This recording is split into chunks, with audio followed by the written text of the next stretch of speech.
গতকালকেই বলছি যে রোনালদো আর মেসির তুলনায় আমি যাব না, এটা যেতে আমি কখনোই আগ্রহী না। দুজনকেই আমি গ্রেট মনে করি। কিন্তু কিছু জিনিস আসলে সমর্থকদের কথাবার্তা, রোনালদো কিছু কথাবার্তা বলে, আমি মনে করি ইচ্ছা করেই কিছু অসংলগ্ন কথাবার্তা বলে তার সমর্থকদের উস্কায় দেন, এবং সমর্থকরা হচ্ছে সেই কথাবার্তাগুলো ধরে এমন একটা হাইপ তৈরি করে যেগুলোর আসলে একটু অ্যান্সার দেওয়ার দরকার হয়। তার মধ্যে একটা হাইপ হচ্ছে যে রোনালদো আসলে বিশ্বকাপ জেতার মতো দলই কখনো পায় নাই। রোনালদো খুব দুর্বল একটা দল নিয়ে সবসময় গ্লোবাল ট্রফি বা রিজিওনাল ট্রফি খেলছে। ইউরো বলেন, বিশ্বকাপ বলেন, সে আসলে ফিগোদের মতো দলও পায় নাই। পায় নাই বলে সে বিশ্বকাপ জেতে নাই। ব্যাপারটা রোনালদোর সমস্যা না। আমিও বলতেছি ব্যাপারটা রোনালদোর সমস্যা না। আপনি কেমন টিম পাইলেন তার উপরে কিছু নির্ভর করে না। কিন্তু এই যে একটা ফেক ধারণা দেওয়া যে রোনালদো ভালো টিম পায় নাই, এটা একটা মহা অন্যায়।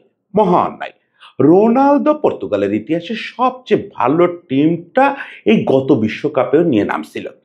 এর আগে পরের হিসাব বাদ দেন, 2022 বিশ্বকাপেও কাগজে কলমে তারা আর্জেন্টিনার চেয়ে বেটার টিম নিয়ে নামছিল। বিশ্বাস হচ্ছে না এ কথা? আমি এই কথাটাই একটু আপনাদের আজকে বুঝায় বলবো। একই সঙ্গে রোনালদো লাস্ট ইন্টারভিউতে যেটা বলছেন যে ওনার আগে পর্তুগাল কিছু জেতে নাই, এটা বলার ভিতর দিয়ে রোনালদোর কোন কথায় কে অবমাননা হলো, কার কতটা অপমানিত হলো, এটা তো হিসাব করে লাভ নাই। কিন্তু এইটা বলার ভিতর দিয়ে উনি ইউসোভিও বা ফিগোদের যে কৃতিত্ব, ওনার চেয়ে অনেক দুর্বল দল নিয়ে, বিশ্বাস করেন ওনার চেয়ে অনেক দুর্বল দল নিয়ে তাদের যে কৃতিত্ব, সেটা মাটিতে মিশায় দিয়েছেন।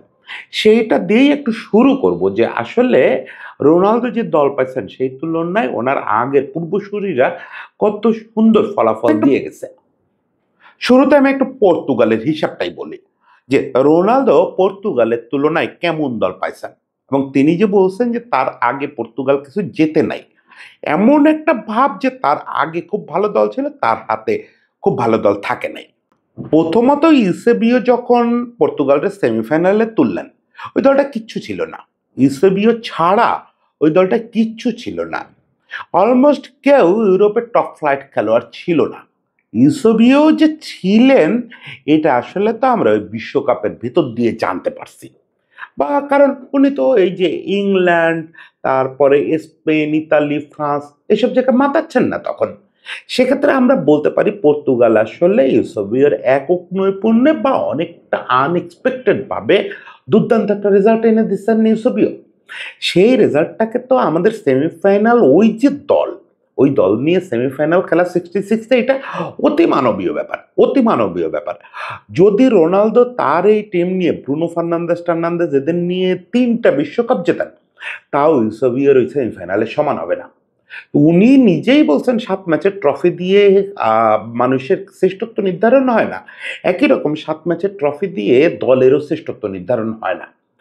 যদি বলেন যে সাফল্যের কথা, যে আগের দলগুলো কিছু ছিল না পর্তুগালের, তাহলে আগের দলগুলো রোনালদোর চেয়ে অনেক বেশি সাকসেস পাইছে ক্যাপাসিটি অনুযায়ী। আপনি ফিগোর দলটার কথাই ভাবেন। ফিগোর দলে তো রোনালদোও ছিল, তরুণ রোনালদো বলে আমি ধরে নিচ্ছি যে ওই দলটার দায় রোনালদো নেবে না। তাহলে ওই দলটা যে ব্যর্থ হয়েছে, রোনালদোর ভাষায় তো ওই দলটাও ব্যর্থ, কারণ ট্রফি তো জেতে নাই। ওই ব্যর্থতার দায় আমি রোনালদোকে দিচ্ছি না। কিন্তু ওই দলটাকে নিয়ে একটা হাইপ আছে, এবং এটাই হচ্ছে ভ্রান্তির মূল কারণ। পর্তুগাল নিয়ে ভ্রান্তি যেটা আমাদের মিডিয়াও তৈরি করছে, সমর্থকরা জেনে শুনে অনেকে এই ভ্রান্তিটা তৈরি করেন যে পর্তুগালের সেরা দল ছিল আসলে ফিগোর, এই দলটা কিছু না সে তুলনায়। আপনি যদি দুটো দলের মধ্যে কম্পেয়ার করেন, পর্তুগালের ফিগোর দল আর এই দল, ফিগোর ওই দলে কি ছিল আসলে, আমরা যে ওটারে সোনালী প্রজন্ম বলি, সবাই সুন্দর ফুটবল খেলতেছিল, ভালো রেজাল্ট এনে দিচ্ছিল। কিন্তু ওই দলে আপনি যদি ফিগো, রুই কস্তা, রোনালদো, ডেকো, আমি তো বলবো এর বাইরে একেবারে টপ ফ্লাইট খেলোয়াড় কেউ ছিল না। মাত্র 4জন খেলোয়াড়ের বিবেচনায় আপনি ওটারে সোনালী প্রজন্ম বানায় দিলেন, তাহলে এই দলটারে কি বলবেন? এই দলটা কি সেই আলোচনায় এখন আসি। এবং ওই দলটা কি অ্যাচিভ করছে দেখেন, একটা বিশ্বকাপ সেমিফাইনাল খেলছে, একটা ইউরো সেমিফাইনাল খেলছে, একটা ইউরো ফাইনাল খেলছে। ইউরোটা যে জেতে নাই, রোনালদোরও তো একমাত্র অর্জন আসলে বড় ট্রফি বললে ইউরো, ন্যাশনস লিগ আমি হিসাবে নিচ্ছি না। তো ইউরোটার তো ফিগর দল জিতেই যাচ্ছিল। গ্রিসের ইউরো জেতারে নিশ্চয়ই আমরা হিসাবে ধরবো না। গ্রিসের কাছে হারে যাওয়া এটা কোনভাবে আপনি হিসাবে ধরবেন? ফলে ফিগর ওই দলটার পক্ষে যা অ্যাচিভ করা দরকার ছিল ২০০০ থেকে ২০০৬ এই সময় তারা যথেষ্ট অ্যাচিভ করছে। বরং মানে যা ৪ জন মাত্র বড় তারকা নিয়ে যা করা উচিত তার চেয়ে ভালোই করছে আমি বলব। এখন এই ৪ জন মাত্র বড় তারকা কথা বলে আপনাদের মনে হতে পারে তাহলে কি রোনালদোর দলে অনেক বড় তারকা ছিল? মানে রোনালদোর দল বলবো আমি ২০১০ থেকে শুরু হওয়ার পরে। আমি একটু বিশ্বকাপ ধরে, ধরে আলোচনা করাটা তো কঠিন। আমি একটু লাফ দিয়ে ২০২২ বিশ্বকাপে চলে আসি। যে ২০২২ বিশ্বকাপে রোনালদোর যে দলটা, এই দলটা কেমন ছিল? এখানে একটু আর্জেন্টিনার সঙ্গে তুলনা করি। আর্জেন্টিনার সঙ্গে যদি আপনি তুলনা করেন তাহলে আপনি দেখবেন রোনালদোর পর্তুগাল দল মেসির আর্জেন্টিনা দলের চেয়ে অনেক বেশি তারকা খচিত ছিল। এই কথা শুনে প্রথমত আপনার মাথায় রক্ত উঠে যাবে। আপনি যদি রোনালদো ভক্ত হন, আপনি যদি ব্রাজিল ফ্যান হন, দুটো যে কোনোটা হলে আপনার মাথায় রক্ত উঠে যাবে। কারণ আপনার মাথায় কাজই করবে না যে আমি কথাটা বলতে চাচ্ছি ২০২২ বিশ্বকাপ শুরুর আগে। ২০২২ বিশ্বকাপ শেষ হওয়ার পরে কে কি তারকা হয়েছে ওই হিসাব বাদ দেন। এরা সবাই তারকা নিজেদের বানাইছে। এরা ওয়ার্ল্ড কাপ মেট তারকা। এরা ক্লাব থেকে তারকা হয়ে ওখানে আসে নাই খেলতে। যখন এরা বিশ্বকাপ খেলতে আসছে, আপনি অন পেপার হিসাব করে পাবেন যে এরা পর্তুগালের তারকাদের চেয়ে অনেক পিছানো ছিল। এরা শিক্ষানবিশ ফুটবলার ছিল। এখন কোন দলে কয়জন বড় তারকা ছিল এটা আমরা কিভাবে হিসাব করব? একটা হিসাব হয় যে টপ 5 লিগে কোন দলের বেশি খেলোয়াড় ছিল। এখন এখানে আবার একটা সমস্যা আছে। সেটা হচ্ছে যে একটা দল আর্জেন্টিনা, একটা দল পর্তুগাল। তাদের বেশিরভাগ খেলোয়াড় টপ 5 লিগে খেলবে এটাই স্বাভাবিক। ফলে এই জায়গায় দুই দলের ভারসাম্য একদম কাছাকাছি ছিল। এটা দিয়ে আপনি পার্থক্য করতে পারবেন না। সেক্ষেত্রে আপনাকে বিচার করতে হবে যে টপ র‍্যাঙ্কড টিমগুলোতে, টপ র‍্যাঙ্কড ক্লাবগুলোতে কোন দলের খেলোয়াড় বেশি ছিল। ওই সময় যে টপ 10 দল ২০২২ সালের আমি র‍্যাঙ্ক বের করলাম। ইউরোপের টপ 10 দল, ইউরোপের টপ 10 দলে খেলা খেলোয়াড় পর্তুগালে আর্জেন্টিনার চেয়ে অনেক বেশি ছিল। একেবারে যদি আমি নাম্বার ধরে বলি, টপ 10 র‍্যাঙ্কড দলে খেলা খেলোয়াড় আর্জেন্টিনার স্কোয়াডে ছিল ৭ জন, পর্তুগালের স্কোয়াডে ছিল ১০ জন। ওকে, আমি আরেকটু প্রিসাইজ করলে আরও দেখবেন সিনারিওটা বদলে যাচ্ছে। টপ 5 দলে আসি। ওই ২০২২ সালের বিশ্বকাপের আগ পর্যন্ত ইউরোপের টপ র‍্যাঙ্কড 5 দলের হিসাব যদি করেন, আর্জেন্টিনা দলের মাত্র ২ জন খেলোয়াড় টপ 5 কোনো দলে খেলতো। একজন জুলিয়ান আলভারেজ, আরেকজন হচ্ছে পারেদেস, লিসান্দ্রো পারেদেস। এই দুজনই ম্যানচেস্টারের দুটো দলে খেলতো। আলভারেজ সিটিতে খেলতো। এছাড়া টপ 5 দলের কোনো খেলোয়াড় আর ওই সময় আর্জেন্টিনার স্কোয়াডে ছিল না। এরপরে আসেন আপনি পর্তুগালের দিকে। পর্তুগালের স্কোয়াডে ৬ জন খেলোয়াড় ছিল যারা টপ 5 দলে খেলতো। তারা সবাই ম্যানচেস্টারে ছিল। সিটি বা ইউনাইটেড এই ২ দলে ছিল। Including Ronaldo. এছাড়া রুবেন ডায়াস ছিল, ব্রুনো ফার্নান্দেজ ছিল, বার্নার্দো সিলভা ছিল। আমি এদের কথা কোস্তা এদের কথা বাদই দিলাম। ওরা তখন ইউরোপ ছেড়ে চলে গেছে। মানে ইউরোপ তো ছেড়ে যায় না, টপ 5 লিগ ছেড়ে চলে গেছে। এরকম হিসাব আমি করতেছি না। তাহলে তো মেসির কথাও বলতে হবে। মেসিও যেহেতু টপ ক্লাবের মধ্যে তখন নাই, টপ 5 ক্লাবে নাই, সে পিএসজিতে চলে গেছে। পিএসজি বোধহয় তখন র‍্যাঙ্কিংয়ে নাম্বার 8 or 9। ফলে আপনি যদি র‍্যাঙ্কিংয়ের দিকে তাকান, ক্লাবগুলোর র‍্যাঙ্কিংয়ের দিকে তাকান যে কে বড় ক্লাবে খেলতেছে, এরকম খেলোয়াড়ের সংখ্যা পর্তুগালে বেশি ছিল। ওকে, এইটা দিয়ে আপনি বলতে পারেন যে এটা দিয়ে আমি মীমাংসায় পৌঁছাইতে পারলাম না। তাহলে কিসে আসবেন? মার্কেট ভ্যালুর কথা বলেন। আর্জেন্টিনার ওই টিমটার মার্কেট ভ্যালু ছিল $৭৪৮ মিলিয়ন। $৭৫০ মিলিয়নও ছিল না। মানে বুঝতে পারতেছেন যে কোন লেভেলের একটা নবিশ দল ছিল। এখন এই আজকের যুগে $১ বিলিয়ন নিচে কোনো একটা ইন্টারন্যাশনাল টিমের দাম, এটা দেখলে আপনি বুঝবেন যে ওই টিমটা মানে মার্কেট ভ্যালুতে খুব ভালো অবস্থায় নাই। ওই টিমে বড় তারকা নাই। আর্জেন্টিনা ওই বিশ্বকাপে ৮ নম্বরে ছিল। সর্বোচ্চ দামের দিক থেকে ৮ নম্বরে থাকা একটা দল ছিল। এটা আপনাকে এক ধরনের ইঙ্গিত দেয় যে ওই দলে তারকা কেমন। তেমন তারকা ছিল না বলে তারা $৭৫০ মিলিয়ন পৌঁছাইতে পারে না। বিপরীতে পর্তুগাল কোথায় ছিল? ওই বিশ্বকাপে মাত্র ৫ টা দল $১ বিলিয়ন উপরের স্কোয়াড নিয়ে গেছিল। ওইটার মধ্যে ৫ নম্বরে ছিল পর্তুগাল। পর্তুগালের মার্কেট ভ্যালু ছিল ওই বিশ্বকাপে 1.2 সামথিং বিলিয়ন ডলার। বুঝেন ডিফারেন্সটা কোথায়? তাহলে আর্জেন্টিনারে যদি আপনার মনে হয় বিশ্বকাপ জেতার জন্য যোগ্য, ওই সময় কিন্তু আর্জেন্টিনা অলরেডি ৩৬-৩৬টা ম্যাচ টানা অপরাজিত থেকে ওখানে ঢুকতেছে। তারপরেও আর্জেন্টিনার মার্কেট ভ্যালু কত কম এর চেয়ে, পর্তুগালের চেয়ে। র্যাঙ্কিংয়ের কথা আসবেন, হ্যাঁ র্যাঙ্কিংয়ে ওই সময় আর্জেন্টিনা আগায়। র্যাঙ্কিংয়ে হচ্ছে আর্জেন্টিনা 3 নম্বরে, পর্তুগাল 8 নম্বরে। ওকে ফাইন, এটা 2022 সালের কথা। এখন এই জায়গাটা আবার একটা যদি কিন্তু থেকে যায়, সেটা হচ্ছে 2022 সালে এই যে আর্জেন্টিনা টিমকে 3 নম্বরে দেখতেছেন আর পর্তুগালকে 8 নম্বরে দেখতেছেন, এটা দিয়ে আপনি রোনালদোর টিম বুঝতে পারবেন না। বুঝতে পারবেন না কারণ যে টানা 36 ম্যাচ অপরাজয় থাকার কথা বললাম। ইসের আর্জেন্টিনার যে বিশ্বকাপ জয়যাত্রা, এটা তো শুরু হয়েছে আসলে 2021-এর শুরু থেকে। মানে যখন থেকে তারা ওই অপরাজয় যাত্রাটা শুরু করছে, আরো ভালো করে বললে 2020 থেকে। তো 2020 থেকে যদি 2020-এ যদি আমরা দু দলের অবস্থান দেখি, তাহলে তো বুঝতে পারবো যে 2022 বিশ্বকাপে ওই দলটা নিয়েই তো দু দল এন্ট্রি নিল। 2020-এ যে দলটা দু দলই রেডি করলো, বা দু দল কেন, পৃথিবীর সব দলই আসলে বিশ্বকাপের 2 বছর আগে মোটামুটি টিম সেট আপ করে ফেলে। ওই টিমটা নিয়ে যার যার ওয়ার্ল্ড কাপে আসলো।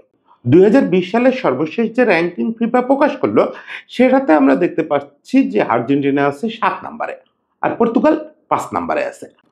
এখন 5 নম্বরে থাকা একটা দল নিয়ে আপনি যদি বিশ্বকাপ জেতার সাহস না করেন, বা আপনার যদি মনে হয় 5 নম্বরে থাকা একটা দল আসলে দুর্বল দল, রোনালদো একটা দুর্বল দল পাইছিল যেটা ফিফা র্যাঙ্কিং এ 5 নম্বরে ছিল, রোনালদোর দল 5-এর উপরে উঠছে, সেই দল নিয়ে আপনি বিশ্বকাপ জিততে পারেন নাই, এটা খুব গর্বের কথা না রে ভাই, খুব গর্বের কথা না।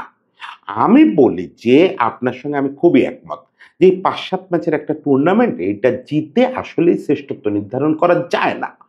কিন্তু যখন তর্কটা এই জায়গায় আসে, তখন তো আমাকে বলতে হবে যে আপনি বেটার র্যাঙ্কড, বেটার ভ্যালুর এবং বেটার স্টার ডাস্টেড একটা টিম নিয়ে আপনি বিশ্বকাপ জিততে পারেন নাই, বিশ্বকাপের সেমিফাইনালেও যেতে পারেন নাই, যেটা ফিগোর দল গেছে, ইউসুফিয়ার দল গেছে।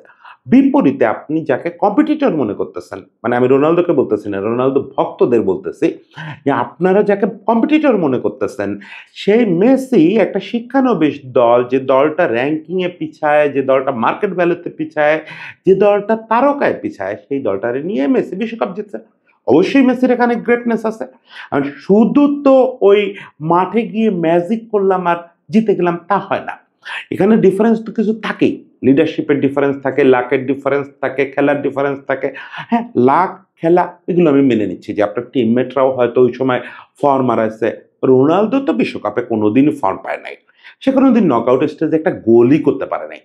5টা বিশ্বকাপ খেলে যদি কেউ নকআউট স্টেজে গোল করতে না পারে, সে যদি টিমের দায় দেয় যে টিমের কারণে বিশ্বকাপ জিততে পারে নাই, তাহলে সে কোনো লিডারের মধ্যে পড়ে না। আর বিপরীতে আপনি তুলনা করতেছেন এমন একজন খেলোয়াড়ের সঙ্গে যে কিনা 5টা বিশ্বকাপের মধ্যে 2টো বিশ্বকাপে ম্যান অফ দ্য টুর্নামেন্ট হয়েছে, টুর্নামেন্টের সেরা খেলোয়াড় হয়েছে। এবং আমি আবারও বলি যে রোনালদোর ওই কথা আমি একমত যে বিশ্বকাপ ট্রফি, ব্যালন ডি'র, ইউসিএল কোনো কিছু ট্রফি বা অ্যাচিভমেন্ট, এই মেডেল মডেল দিয়ে আসলে শ্রেষ্ঠত্ব নির্ধারণ হয় না, শ্রেষ্ঠত্ব নির্ধারণ হয় না। আমি ও ব্যাপারে পুরোপুরি একমত। কারণ মেসি তো মুদ্রার ওই পিঠটা দেখছে, যেমন সে একটা শিক্ষানবিশ টিম নিয়ে জিতছে, সেরকম তো মেসি যখন একটা প্রচণ্ড দামি দল, র্যাঙ্কিং অনেক আগায় থাকা দল পাইছে, মেসি 2006 থেকে 2014 পর্যন্ত ওরকম সুন্দর দল নিয়ে তো বিশ্বকাপ জিততে পারে নাই। তাতে কি হয়েছে? মেসির কৃতিত্ব সে সময়ও কমে যায় নাই তাতে, সে তো সেই সময়ও বিশ্বকাপের সেরা খেলোয়াড় হয়েছে, গোল্ডেন বল জিতছে। ফলে মেসি ও সময়ও মেসি ছিল বিশ্বকাপ জেতার আগে। এটা মেসি বলতে পারে যে 6-7 ম্যাচের টুর্নামেন্ট না জিতেও আমি সেরাই ছিলাম, জেতার পরেও আমি সেরাই আছি। দেখেন র্যাঙ্কিংয়ে 1 নম্বরে থাকলেও সে দল বিশ্বকাপ নাও জিততে পারে।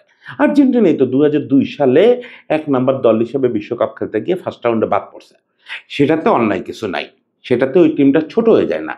তখন বিভ্রাট বাদে যদি মার্সেলো বিয়েলসা বলেন যে 2002 সালে আমি ভালো টিম পাই নাই বলে জিততে পারি নাই, ফার্স্ট রাউন্ড থেকে বাদ পড়ছি, ভালো টিম পাই নাই, মানে কি? বিশ্বের সব সেরা খেলোয়াড় তখন আর্জেন্টিনা দলে, বিশ্বের সেরা র্যাঙ্কড টিম, আপনি বাছাই পর্বে আপনি সবাই গুড়ায় দিয়ে আসছেন। ফলে এই জাতীয় অজুহাত বিয়েলসা বা রোনালদোর কাছ থেকে চলবে না, একদমই চলবে না। আমি রোনালদোর সঙ্গে ওই বারবার যেটা বলতেছি ওইটাতে একমত যে অ্যাচিভমেন্ট দিয়ে শ্রেষ্ঠত্ব নির্ধারণ হয় না। গতকালকে রাতের কন্টেন্টেই বলছি, শ্রেষ্ঠত্ব নির্ধারণের একমাত্র উপায় কে কত অ্যাট্রিবিউটে, মানে কত ভিন্ন ভিন্ন ভূমিকায়, ফুটবলে কত বেশি ভূমিকা রাখছে, সেইটা যদি বলেন, তাহলে লিওনেল আন্দ্রেস মেসির আশেপাশে আমি এই পৃথিবীতে কাউকে দেখি না, এই পৃথিবীতে কাউকে দেখি না। লিওনেল মেসি হচ্ছে একজন সেন্ট্রাল মিডফিল্ডার, লিওনেল মেসি হচ্ছে একজন অ্যাটাকিং মিডফিল্ডার, লিওনেল মেসি একজন উইঙ্গার, লিওনেল মেসি একজন স্ট্রাইকার, লিওনেল মেসি একজন ফলস নাইন। আপনি তারে ডিফেন্সের উপরে যেখানে বলবেন সেখানে সে বিশ্বের সেরা পারফরমেন্সটা দিছে। স্ট্যাটিস্টিক্যালি বিশ্বের সবচেয়ে বেশি অ্যাসিস্টের একদম কাছে চলে গেছে, পুস্কাসের থেকে আর মাত্র 4টা অ্যাসিস্ট পিছনে আছে। বিশ্বের দ্বিতীয় সর্বোচ্চ গোল তার। তাহলে আপনি তাকে কোথায় ফেলে দিবেন? সেখানে একটা অ্যাট্রিবিউট, শুধুমাত্র স্কোরিং অ্যাট্রিবিউট দিয়ে আর যাই হোক মেসির সঙ্গে ফাইট করার কথা বলা যাবে না। সেজন্য যুক্তি হিসাবে যে আমার দল ছিল না, অমুক ছিল না, তমুক ছিল না, এগুলোও আনা যাবে না। এইসব কোনো তর্কের বিষয় না। যাই হোক, শেষ পর্যন্ত সবার জন্য শুভেচ্ছা, সবাই ভালো থাকবেন।